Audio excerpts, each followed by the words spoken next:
میرے آقا علیہ الصلوۃ والسلام کی ہستی وہ ہستی ہے جن سے کائنات کے ذرے ذرے نے پیار کیا ہے، اور جانوروں نے بھی حضور سے پیار کیا ہے۔ اسی حوالے سے امام جلال الدین سیوطی علیہ الرحمہ نے الخصائص الکبریٰ میں نقل کیا ہے، فرماتے ہیں کہ جب جنگ خیبر ہوئی تو حضور علیہ الصلوۃ والسلام کے حصے میں جو مال غنیمت تقسیم ہوا، حضور کے حصے میں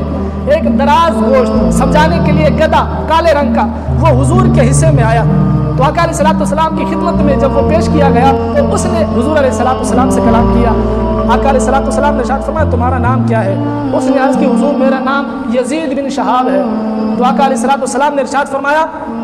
کہ آج کے بعد تمہارا نام یافور ہے۔ حضور نے اس کا نام تبدیل کر دیا۔ پھر اس نے اپنی ساری تفصیل بتائی، عرض کی یا رسول اللہ صلی اللہ علیہ وسلم میرے دادا کی نسل سے کل 60 گدھے ہوئے ہیں، اور جتنے بھی ہیں سب پر انبیاء نے سواری فرمائی ہے۔ یہ اعزاز حاصل ہے کہ سب پر نبیوں نے سواری فرمائی ہے، میں اپنی نسل میں سے آخری گدھا بچا ہوں، اور آپ علیہ الصلوۃ والسلام اللہ کے آخری نبی ہیں، تو مجھے یہ یقین تھا کہ آپ علیہ السلام مجھ پر سواری فرمائیں گے۔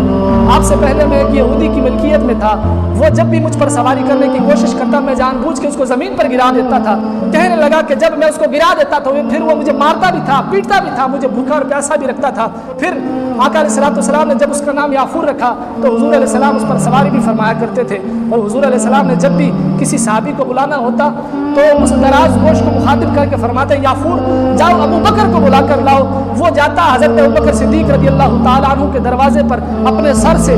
ٹکر مارتا، جب وہ باہر نکلتے سمجھ جاتے کہ حضور نے یاد فرمایا ہے۔ جس بھی صحابی کو بلانا ہو تو حضور یافور کو کہہ دیتے کہ جاؤ فلاں صحابی کو بلا کر لے آؤ۔ جب آقا علیہ الصلوۃ والسلام اس ظاہری دنیا سے پردہ فرما گئے، راوی کہتے ہیں کہ